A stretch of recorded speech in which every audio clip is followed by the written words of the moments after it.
charting the course for success. If you're looking for the perfect place to shape up your life, you ain't gotta look no further, just head to BTVI. You can build from foundation, they'll give you all the tools to design a better future, the one that's best for you. So get a jump start on your dream career. What are you waiting for? You have no time to spare. BTVI for all of your professional needs. BTVI teaching you the steps to succeed. The building blocks for you to get a brand new start. Enhance your skills today and sign up for a course. BTVI, charting the course for success.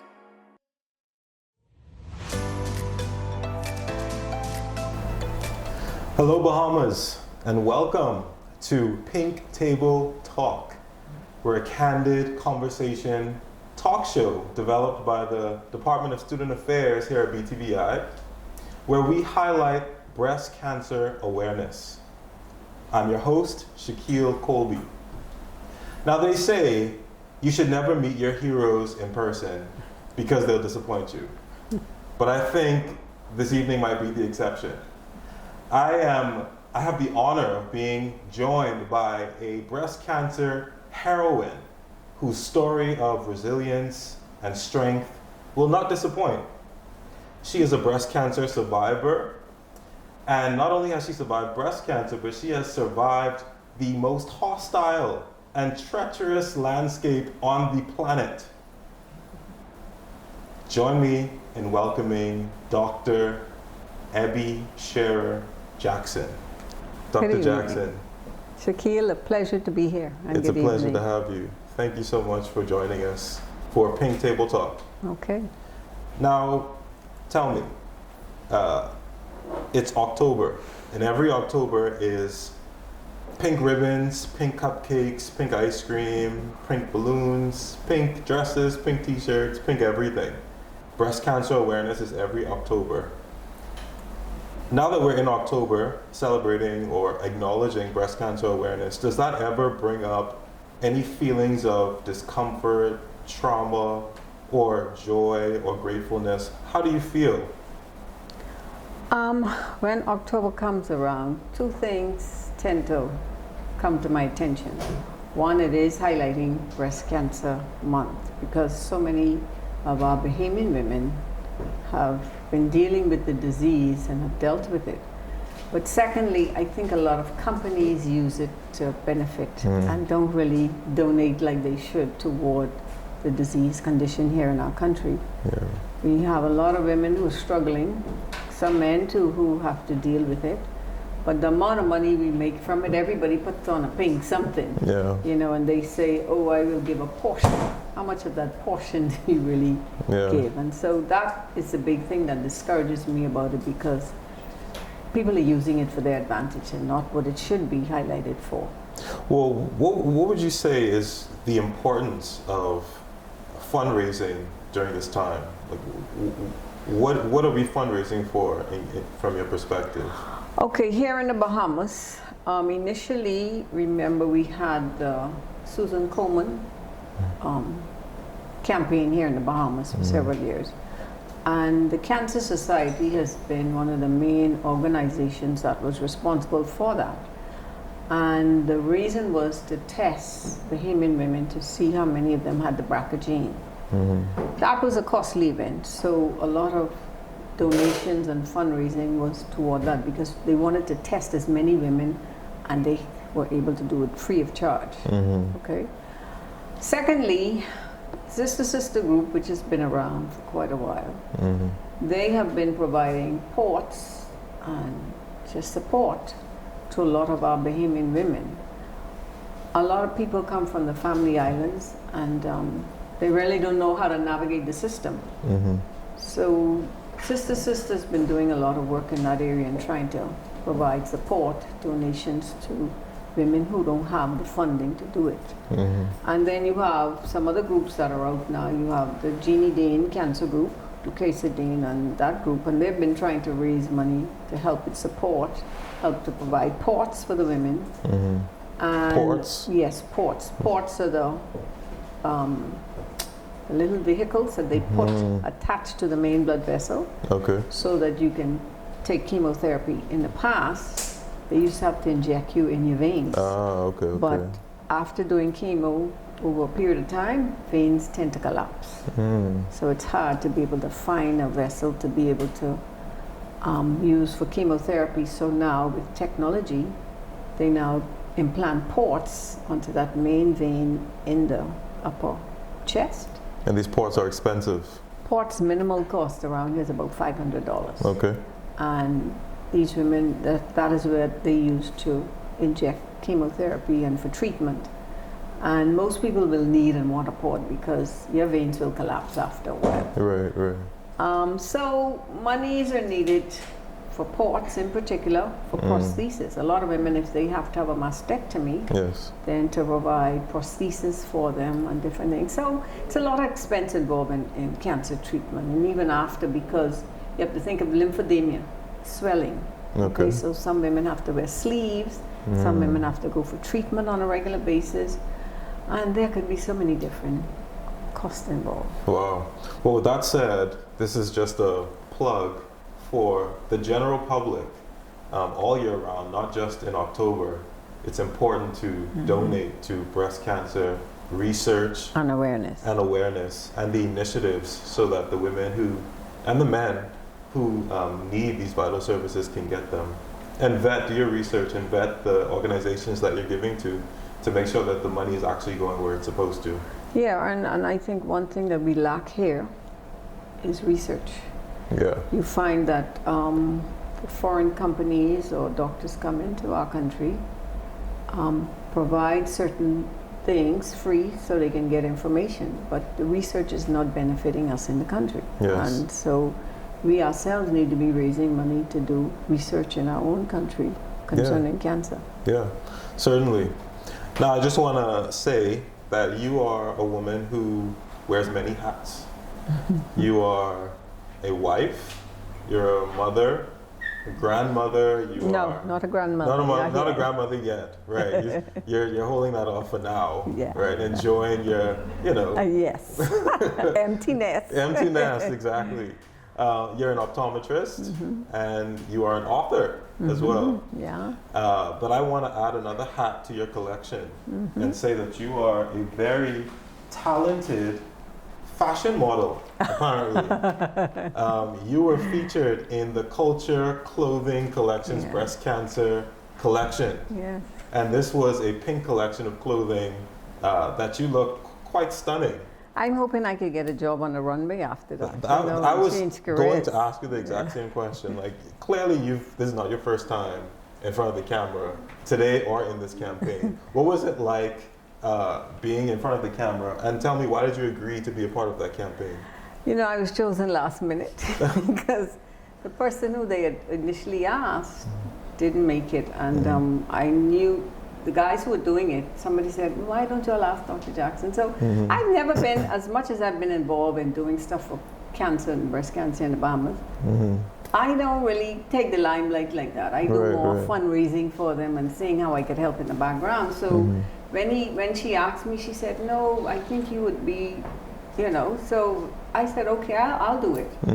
And he was so happy I did because I was the one who showed up. Yeah. But they were like, gee, it's a good thing we went with you because you were the perfect person for it. So I was grateful that they considered me, Yeah. So I'm hoping I get a job on the runway after. Yeah. Well, we're going to make that happen for sure. I think once this goes public and they see you on camera, they're going to be like, we need her in our campaign. But segueing into, your experience with breast cancer specifically, I kind of want you to take me all the way back so we can set some context.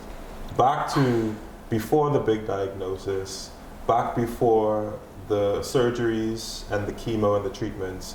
What was life like for you? You said, I've read that you come from a family that has multiple cases of breast cancer, of cancer, not just with women, but with the men as well. and you were aware that you had the BRCA gene. What was that like?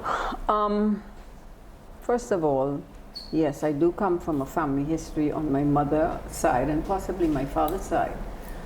Why I say that is because my dad, his sister died from breast cancer. My dad had prostate cancer.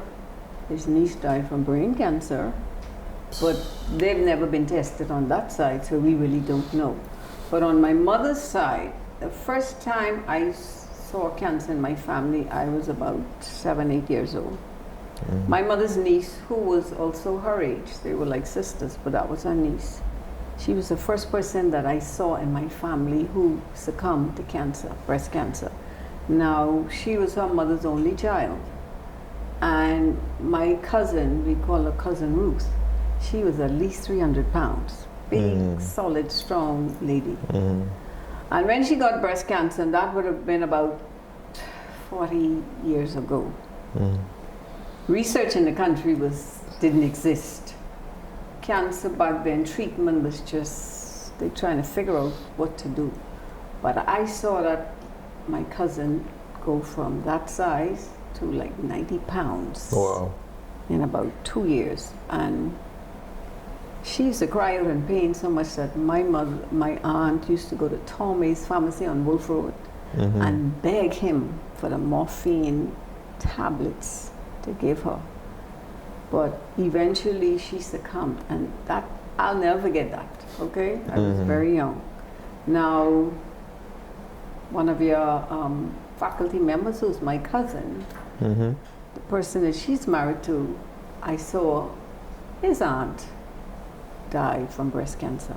And these people went at like 33, 35. Yeah, okay? young. After that, it was my close cousin. She and I went through high school together,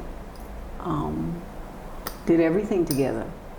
And then she got it, and she died at 35. I saw her suffer.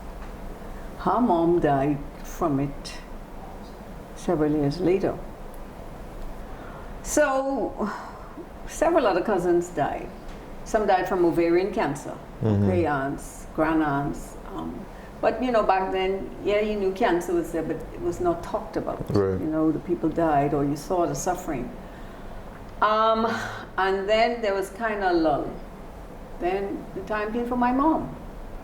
I was in my second year of university, studying to be an optometrist, when she was diagnosed. Now, my mom had had several lumps previous in the different breasts, right? Okay. She'd had maybe 3 removed from one and 2 from the other. And they were benign. They were benign. But the last one, because she was dealing with so many different challenges and illness, she just kind of sat on it. And that was the one that was malignant. Oh, okay. So by the time she was diagnosed, it had already metastasized, meaning gone to other parts of her body. And she succumbed to breast cancer at 51. I graduated from University June, relocated to Florida, and by then the cancer had come back, so she spent the last 6 months with me in Florida, and she came home, and by the end of January she had succumbed to breast cancer. So after that, everyone was like, boy, we don't know who next or whatever. But my sister and I, because knowing that, we were proactive. You know, I would have breast checks, I would have exams done on a consistent basis. At one time in university, I went to do a mammogram at around 29, 30, but they refused to do it. They said, you're too young to be exposed to this amount of radiation. You just have to. Okay, right. So after mom and then myself, now I'm mid-30s, I'm doing my exams consistently, regularly. In my 40s, that's when my situation started. Now, I started running in my 40s, long distance. I started preparing for a half marathon in 2009. I did the half marathon, but while I was training for it, I kept telling my running partner, boy, I feel like something bearing down. Like, and I'm thinking, well, my uterus, my womb's maybe dropping from this running. Okay. So, and I'm doing my mammogram, I'm doing checks every month. Right. No All good. lump, no nothing like that. Now, the only difference was my breast tissue started to get hard. But when you see the doctor, they would say, oh, black women, fibrotic breast tissue, that's normal. You're getting ready for menopause, so your breast tissues get hard. So I'm thinking, okay. Okay. All right. Anyhow, did the half marathon. I'm getting ready for my first marathon, January of 2010. I said, you know what? Let me go see my doctor because it's feel like my room's dropping down. Yeah. And I need to know if I can run this marathon. So I went and I saw the doctor. She examined me. She said, yes, your wombs are dropping. You're probably going to have a hysterectomy. And I'm the kind of person, once I know what's happening with me, let's do it. figure out what's going on. So I said, well, okay, what do I do next? She said, well, you need to have ultrasound to confirm, and we'll know. I said, when can I do it? So I went right from her office over to do the ultrasound. When I did the ultrasound, I spoke to the radiologist. I said, I need to know what is happening. She said, well, no, your wombs are not dropping, your uterus is intact, you're fine. Okay. So I said, well, two different things. Okay. So I said, well, could I still do the marathon? She said, well, you've been training, right? So I don't see why. Okay, fine. So this is now November, end of November into December. This is still 2010? 209. 209. January 2010 came, and I'm running a race, the end of my first marathon, the end of January. Well, by the second week of January, I had trouble raising my right hand. Okay. It started to become very painful. And then I noticed there was a big, huge blood vessel, quite dilated, coming across here like that. Okay. So in my mind, now two things. Cancer, I'm hoping this is inflammation. Now I know medical stuff, so I'm saying, right, Lord, I'm hoping this is inflammation. And this is about 20 years since cancer showed up in the family, really. You know? Okay. Well, when I went to the doctor and did a mammogram. The mammogram came out fine. Okay. All my mammograms are fine. On the side with the blood okay? vessel. Okay. So then he said, and talking to the radiologist, they asked me family history. I said, and they said, well, no, you need to do an ultrasound. So this is my first ultrasound. When I did the ultrasound, there was this undisclosed mass. Okay. I said, okay, I need to speak to the radiologist. I need to know what's happening. And he called me in his office and he showed me my mammogram sort of from I started 5 years. They were all fine. But the ultrasounds showed this undisclosed mass. And when he started peeling back, there was this huge mass. So he said, this looks like cancer. He said, but to confirm this, I need to do an MRI. I said, well, how soon can I do it? He said, if you come back this afternoon, I'll do it for you. He did the MRI, and that was the worst biopsy I've ever had in my life. It's painful. It's horrible, horrible. Okay. Did the MRI, and he said to me, your entire breast is a tumor. Oh my. Okay. So I was like, oh. How do you think that was possible to have so many consistent, consecutive? That's why I say to people, and the symptom I was experiencing that was not even near the breast. Yeah, okay? right. That's just how cancer is. And that's why I say to Bahamian people, if you feel something in your toe, don't take that for granted, because see, the body's connected. Right. You could be what we call referred symptom, where it's occurring elsewhere, but the disease could be happening in another part of the body. Right. Did the MRI, but now we have to do the biopsy to confirm. Did the biopsy? Yes, it's cancer. Okay. So what was the timeline between doing the biopsy? This is like and 2 weeks. 2 weeks. 2 weeks. What was that like in the 2 weeks? I mean. Well, by this time now, you know, I'm like, oh Lord. Yeah. And also, up to that point, nobody in my family had survived from cancer.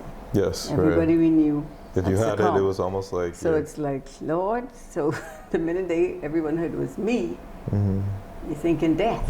Yeah. Okay. At this time, you're married at this time. Your married, children. yes. I have my son. He's now 14. Okay. Okay.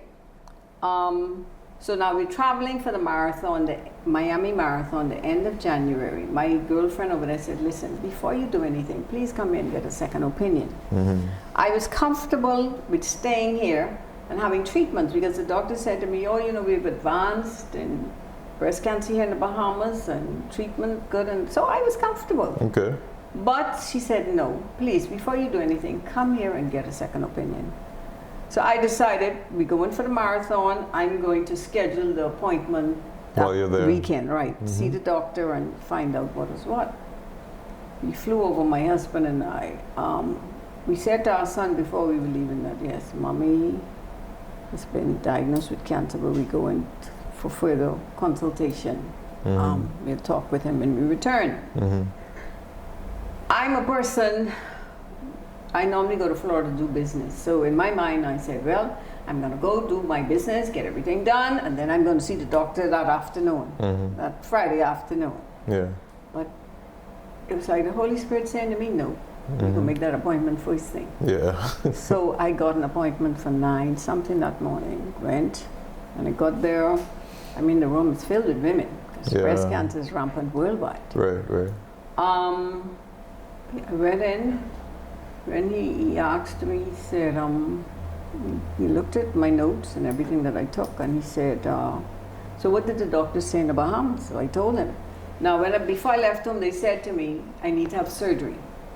Okay, this is cancer. To remove the breast. Right, the breast. I need to have surgery.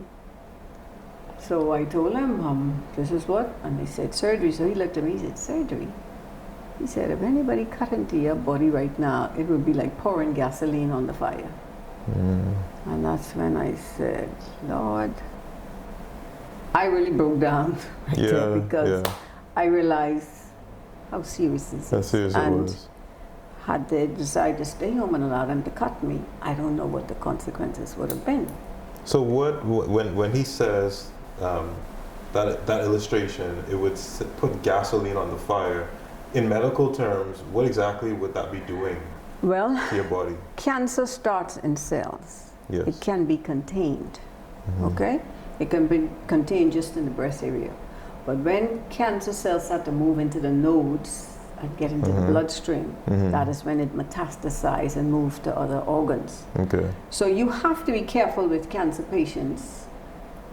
You don't cut into nobody unless you know exactly where the cancer is, if it's contained, that sort of thing. So it could be almost like an infection where it can... Not necessarily an infection, it just metastasizes, it just spreads, okay? So if I have a 10 centimeter tumor, an entire breast, chances are that's already seeping into my nodes, okay? And then here we don't do, they're doing some nodal testing, but in the US, because they're so much more advanced, they can do node testing to tell you exactly how many nodes involved, where exactly are the margins, and all of these different things. Now we're improving a bit more with it now. Yes. But back then, and this was like 14 years ago, technology was still advancing, because it's amazing now to see what is happening now compared to 14 years ago when I was doing treatment. Certainly. And so that's why he said, no, because if you cut into me, you don't know the extent of where this cancer is. And once you cut into somebody, you affect in the bloodstream. So once that gets in the bloodstream, it's going to travel. Right. Something. So when he said that to me, I said, Lord, I thank you for where you're leading me, because now I realize I have to deal with this overseas. I can't stay home and deal with it. And so he said, listen, I told him the marathon was that weekend. He said, well, you trained, so you can run it. But he said, after that, you will have to put your shoes up and prepare for treatment. But he sent me from his office. He called the oncologist. He said, listen, I have this patient. Gave the information. He said, I need you to see her today because she's from the islands and you need to see her today. Okay. That oncologist's office was booked, but she scheduled me for the last patient that afternoon. In Miami. Right. And I went to see her, and then when she started doing my family history, she's like, well, how was this missed? And I went, well, it is what it is. So she said, go home and get yourself organized and be back in 2 weeks to start the process. And that's when my journey started. And so what is going through your mind as all of this is happening? You're relatively young, healthy. You have a 14-year-old son, husband. You have a lot going for you in your career. How are you feeling? Like, what was going through your mind? A lot of stuff. For one, my son was definitely a priority. Yes. Okay, because, like I said, he never knew my mom. Yeah. Okay, most people who were diagnosed in my family were gone. So death was real for me, and I tell people the fear factor is real for most people because fear gripped me. Okay, when we returned home to tell him, we called him into the bedroom. My husband and I, we were in the bed. They're sitting talking, and we called him, and he stood at the edge of the bed, and you know, I told him what the results, and he's looking at me like this, and he's not saying anything. And I said, son, you're not saying anything.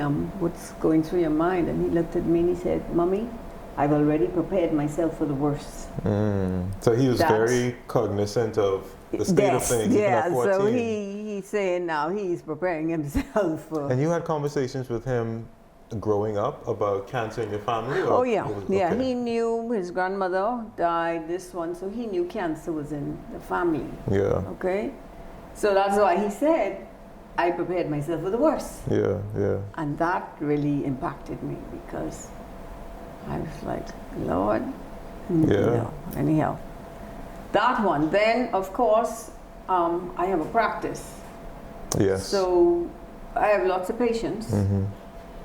You know, when people get diagnosed with any kind of disease condition, depending, in particular cancer, a lot of people don't want to talk about it, don't want to say anything. But the minute you start going through treatment, people will know something is wrong if they see you. So I said, well, I can't hide this.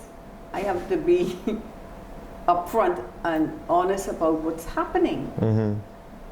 I remembered when I told my church, and I said, listen, I need to tell the entire church one time. I tell it this one, that one. I need everybody to hear what I have to say. And so it won't be no gossiping about this and that. You can hear it from me and you know how to pray. And I remember that Sunday when I got up, one of the pastors said to me, are you going to tell people your private business like that? I said, listen, this ain't private. Yeah. This, people need to know. Yeah. And when I told them, you could almost hear a pin drop in there because everybody was in shock. Okay, but I said, listen, this is the situation. I'm not going to be here. You're not going to see me, so I need you all. What you need to pray for, and this is what's happening. And you know, because I did that, that opened the door for so many opportunities for people to come alongside people. People do, and it wasn't no. Everybody knew what was happening. Yeah. So yeah, that, and then having to deal with your staff in the office because I was out of my office for 1 year. Yeah. You know, the process of what I went through. But I tell people, I thank God for my faith in God. That is what kept me and sustained me, nothing else. Well, that's my next question. So, I would imagine that growing up in a family where breast cancer was, you know, commonplace. You know, this was an occurrence that happened frequently.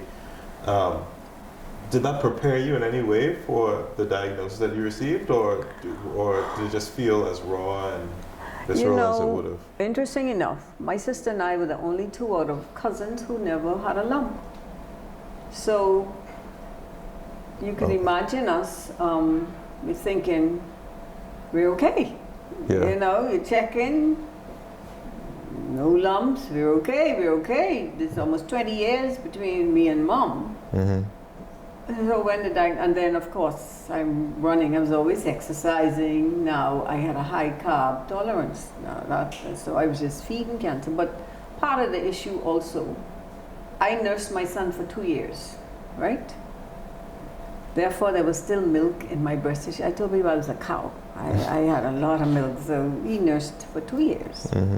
So I still had leftover milk, and that's really what eventually became cancer because of having the gene also. Okay. So you find with a lot of women with breastfeeding and then age or whatever, if milk is still stuck in your ducts, that could eventually become cancer. Wow. And that's what happened in my case. So I was shocked, yeah, but it was a reality. And then of course they tested me for the gene and I was positive. So I was the first one in my family to test. So our chance that my mom had it, Yeah. and other family members have it, and now my son has to test. Siblings have tested. Some of their children have it because they have it, and it's a reality. I lost 2 brothers in 2 years. One in October 2 years ago. He never tested, but they suspected he had the gene, and he had colon that eventually metastasized his brain, and he ended up with And I brain want to talk. cancer. I want to talk to you more about the BRCA gene and how it affects men and women as well. But let's just go to a quick break, and we'll be right back to speak with Dr. Jackson about her breast cancer journey. Charting the course for success. If you're looking for the perfect place to shape up your life, you ain't gotta look no further, just head to BTVI. You can build from foundation. They'll give you all the tools To design a better future, the one that's best for you. So get a jump start on your dream career. What are you waiting for?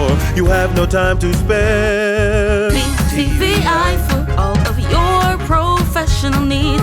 BTVI teaching you the steps to succeed. the building blocks for you to get a brand new start. Enhance your skills today and sign up for a course. Big TVI. Oh, yeah. Charting the course for success.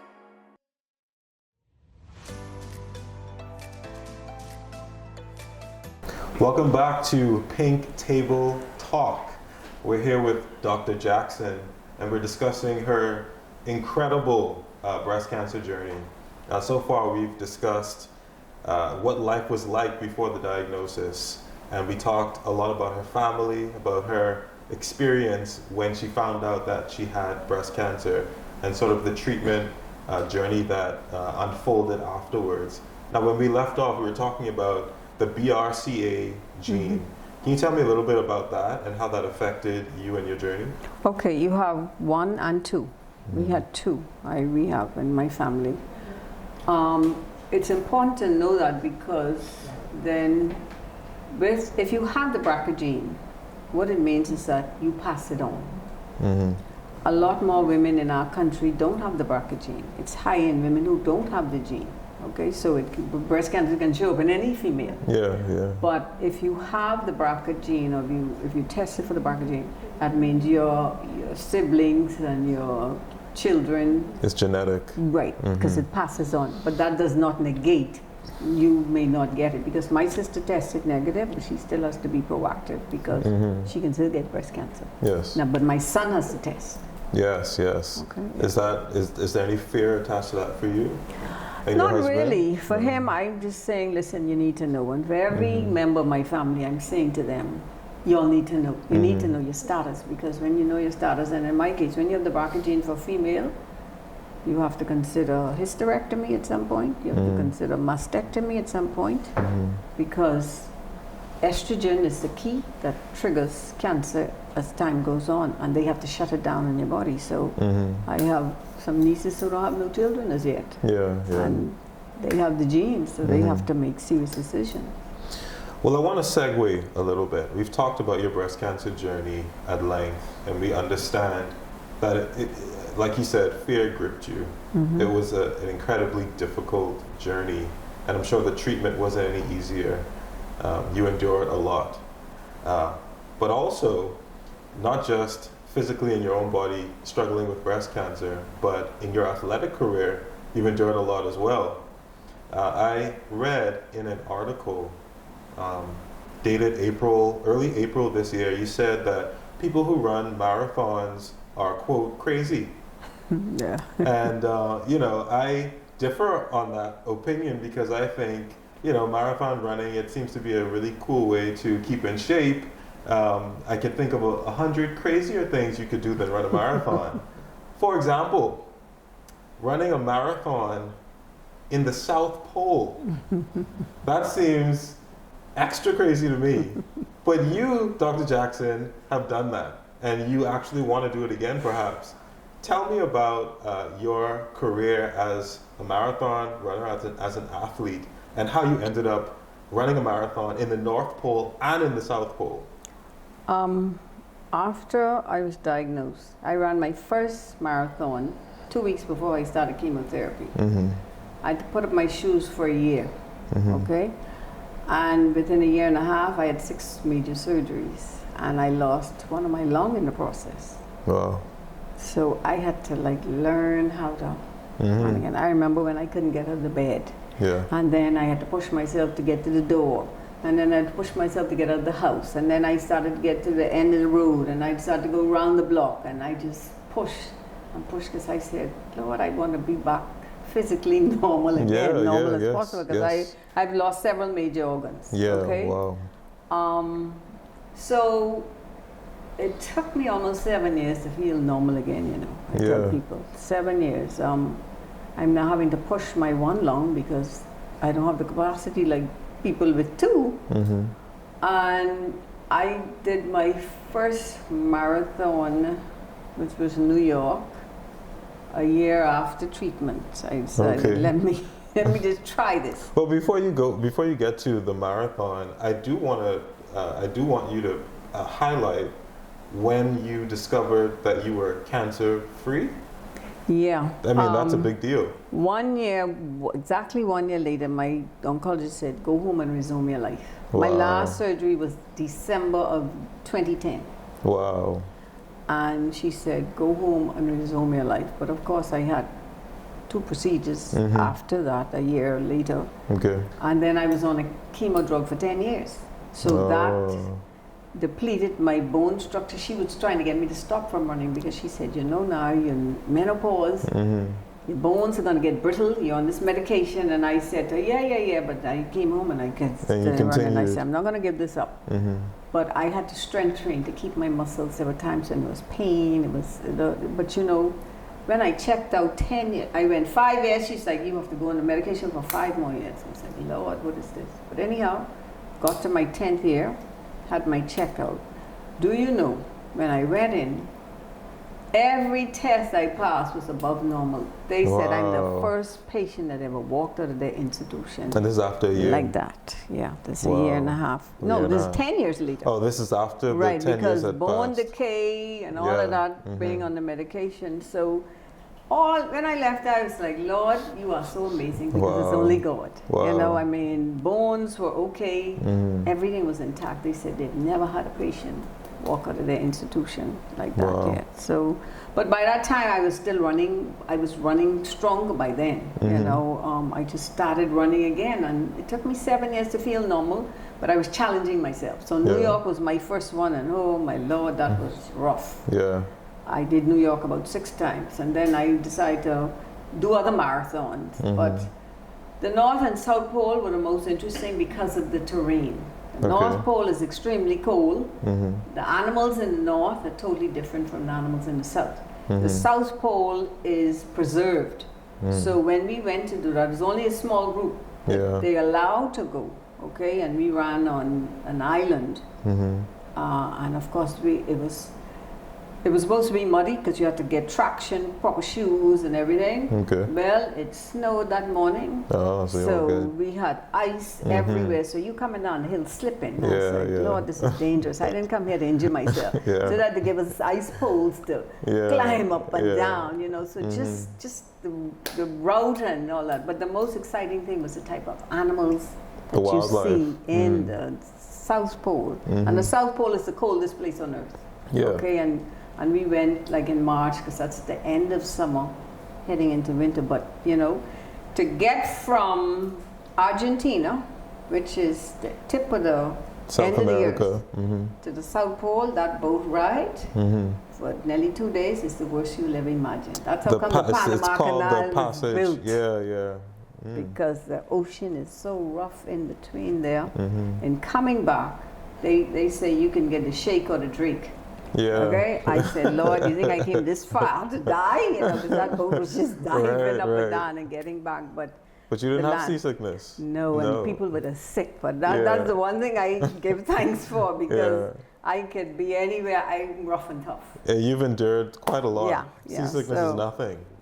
I've been planes bumping my husband. He quiet. He ain't doing nothing. And Right. you know, I love thrill and whatever have you. I have a tough stomach. So that, but I ran about 21 full marathons and about 12 halves. But I ran to train and discipline my body. Yes. Okay, that was the main thing, because I wanted to rebuild myself again after going through so much treatment, so many chemicals in my body, and you really got to get rid of the toxins. And that was one of the main reasons why I kept exercising. But also, women who have been diagnosed with breast cancer, we have to exercise. That's, longevity is part of your diet and exercise after your treatment. So women who've had breast cancer, I'd say to them, listen, if you hear under the sound of my voice, please make exercise a daily part of your life after treatment, because it's very important. Very important. Well, let me ask you this. So you run marathons, and that's challenging. Yeah. Particularly the degree of difficulty in a terrain that would exist in South America. I mean, the South Pole and the North Pole. Extremely challenging compared to, you know, a marathon in New York. Race, Right. Now, so that's one experience. My most treacherous marathon was the Jerusalem Marathon. Jerusalem. My husband and I went to Jerusalem for a conference, right? And we didn't know they were having a marathon. When we checked, they were having a marathon around the same time we were going to be there. So I said, hey, we just might gotta as well do it. this marathon. Right. Okay, we signed up. When we drove into Jerusalem, if you've ever been to Jerusalem, it's white. It's a white city. But the hills and the terrain, you will never imagine. And so I said to him, you think we made the best decision?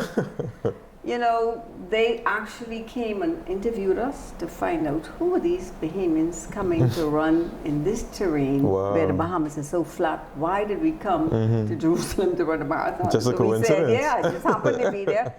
Listen, I stopped counting at the 42nd hill because I was like, this don't make sense. You know, up and down, up, and I mean peaks, and then to get to the finish line, it was a mountain higher than Mount Alvernia. Oh boy! Okay. And gravity is your worst enemy when you're running. When you're running, 26 cycling. miles, you're dead by then, and so you have to now finish it. You have to get up to the top of that mountain to get to the finish. Well, that was our most treacherous race. Well, that connects to the question I was going to ask you. Is there a parallel that you see between your survival of this horrible disease and your persistence and perseverance in disciplining your body and sort of reaching that proverbial point at the end of the mountain to the finish line? People always say to me, my husband calls me a warrior. He said, my wife is a warrior, you know. They know I challenge myself. I could be doing 10 things at one time and people wondering, how are you doing that? Last year I was running. I was studying, doing my law degree. I was running my practice. I'm always involved with cancer patients. So I could be doing 10 things at one time, but that's just the gifted list that I have, and discipline. I'm a very disciplined person, I tell people. So I'm gonna push myself as much as I could, and that's just me. I challenge myself. There are a few things I say, no, I could do that. I could do that, and I just challenge myself. So I say to young people all the time, don't ever settle for less and say, no, I can't. You have to take can't out your mind. You could achieve and do whatever you want to do if you put your mind to it. Do you think that attitude has contributed to your experience with breast cancer? I think so, because I was a fighter. I remember after having the mastectomy, breast removed, they said, for you to have radiation now, you have to be able to get your both hands over your head like this. I couldn't even raise my hand from the pain. So when they said, you have 6 weeks to do it, else it delays your treatment. And you know, when you're on a schedule, you want this hurry up happen because I want to return home and return to normal. So every day I'd be lifting my hand. So I tell people my tolerance of pain is totally different. Now, a friend of mine who was a patient, she was diagnosed while I was gone to do my treatment. She was diagnosed about a few months after me, but she refused to do anything about it, right? She refused. She went to my office one day to look for me, and then my staff told her, listen, Dr. Jackson is in state team with breast cancer. And that spurred her on to go and get treatment, right? Yeah. Then when I saw afterwards, because she went through the same process as me, she needed to do radiation, but she would move her arms. I said, my dear, you got to wait through pain. I said, if you don't get both arms above your head, you can't go in the machine and you cannot do radiation, so you need to work through that. And that is what helped her to do it, because if you have to have these different procedures done, and you know, okay, but I remember the day after the surgery, they get me up to walk, and I was like, why don't you leave me alone? But you gotta move, you know, and that's the only way the body would re-engage itself and try to become normal again. I want to talk about your book, A Marathon Runner's Triumph Over Cancer, the Ebbie Jackson story. So you've had an incredible journey with breast cancer. Many women experience this. They're very grateful when they survive breast cancer, and they go on to just live their lives. They might give testimonies to friends and family. Most of them don't write books. What inspired you to document it all? Why did you feel that you needed to do that? I didn't need to do it. It's amazing how that came about. When I started my journey, this lady came to the Bahamas, first time ever, on a friend. They visited my church. They knew my pastor, they came to the church. Now, when I was diagnosed, I was head of Our Ladies Fellowship. So you know what I did? I said, I'm gonna come out to be visible among these ladies so they could see, hey, I'm trying to still be a part of them and not pull away. Because some people, when they get sick, you know. So I used to go to class, and I led a ladies class at that time. And I would just sit away from them because, of course, you can't get any exposed to anything because that delays your treatment. Yeah. So they came to the church, came to the class. I was sharing briefly with them what's happening with me. So she and I stayed in touch. A year later, when she heard all what's happening, she said, you need to write your story. And I'm like, write story? Like, you know? But while I was home, I used to journal just to remember dates and remember events because, you know, it gets quite vivid or you lose it afterwards. So I used to journal. Yeah. And after going through my treatments, she called me one day. She said, I'm going to write this conference. I want to invite you to come. So I said, okay, I'll go to get some information and see what writing is all about. Because I don't even like writing information down. I'm not a writer. Right. And when I went to the conference in Spartanburg, South Carolina, I mean, you don't even know what that is on the map. Back in nowhere, somewhere, right? Wilderness somewhere. Got to the conference, the first session I went to that morning, the lady said, now we've had enough books on breast cancer, we don't need no more books on that. I said, well, that ends my weekend here. Oh, wow. Fine. Went through all the other sessions, the final session that Saturday afternoon, where everyone was in the room, about 2,000 writers, and these people came with their manuscripts and different things, trying to get publication. I only here to listen. Okay? My dream is already shattered. You're right. After the host and his wife finished speaking, they asked any questions. My friend, the lady, nudged me and said, put up your hand and tell your story. I said, no, because I think she and I were the only black people in this place. But I can remember. I said, no. So she said, put up your hand and tell your story. For the third time, I just sheepishly put up my hand, and they said, go ahead. And when I started talking about a minute or two into what I said, all I heard in that room was, okay, and then I spoke briefly and sat down. Do you know, when that conference ended, the host walked straight over to me, and he said, listen, you have a story to tell.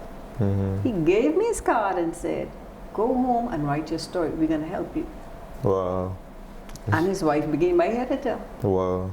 And when I started writing, I figured my journal was just going to make the book. So I said to her, she said, no. To get a book, you need a minimum of 145,000 words. Oh my. But she was an excellent editor because she really took my story and put it together. Yeah. She was like, talk about this, talk about that. And that's how the book came about.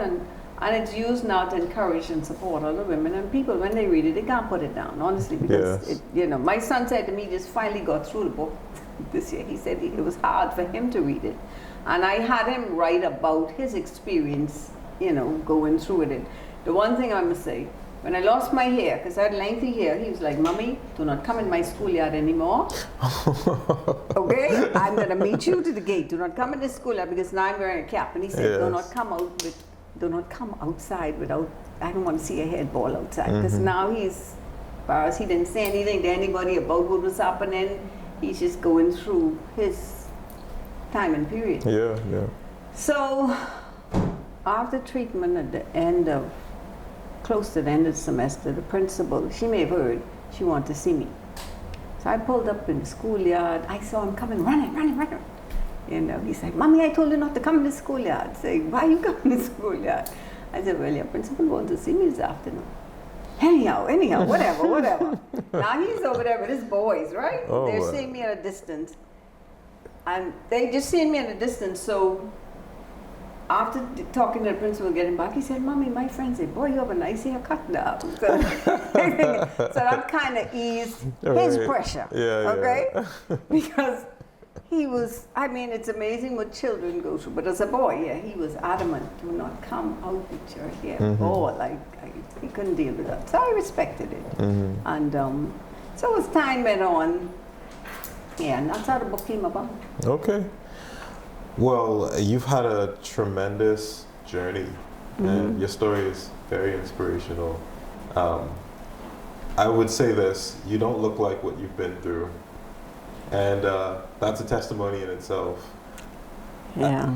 As we close, I actually want to give you the last 60 seconds of the show, and I want you to look in the camera, and I want you to give the women who might be watching, who might be struggling or facing breast cancer, those who might have it in their family, those who might be fearful that they could develop it in the future. And please just give them some words of encouragement, wisdom. Two things I say to persons. So for one, I don't call myself a survivor, because without God you can't survive anything. I'm just grateful and thankful that I'm still here. Secondly, I say to them, listen, you need insurance, health insurance. We take that for granted. Right now mine is going up and I'm like, Lord, I have to wait just to pay this insurance. But we need to get insurance, health insurance, but more importantly, you need assurance. I don't know how people make it without God when they're faced and challenged with a life-threatening illness. A lot of us need to be proactive. We need to pay attention to our bodies. We need to be doing monthly checks, and when you find your body is feeling different or whatever, don't take that for granted. We do better than men. Men, when they show up, they like, why did you wait so long, you know? But as a people in general, because of our diet and our lifestyle, we're obese. We have a lot of non-communicable diseases, and so we need to take better care of ourselves as individuals. Drinking leads to cancer. Smoking is not healthy, but a lot of the foods that we consume really not healthy for us. So as a country and on the whole, colon cancer is on the rise. And young people, straight up. Pancreatic cancer is on the rise. And young people, straight up. So we as a people need to really become proactive when it comes to eating more healthy and exercising. But our genetics plays a major factor. Dr. Ebbie Shearer-Jackson, I would have to agree with your husband. You are a warrior. Thank you for joining me, and thank you all for joining us on this Pink Table Talks. Until next time. Charting the course for success. If you're looking for the perfect place to shape up your life, you ain't gotta look no further, just head to BTVI. You can build from foundation, they'll give you all the tools To design a better future, the one that's best for you. So get a jump start on your dream career. What are you waiting for? You have no time to spare. BTVI for all of your professional needs. BTVI teaching you the steps to succeed. the building blocks for you to get a brand new start. Enhance your skills today and sign up for a course. Big TVI, oh, yeah. Charting the course for success.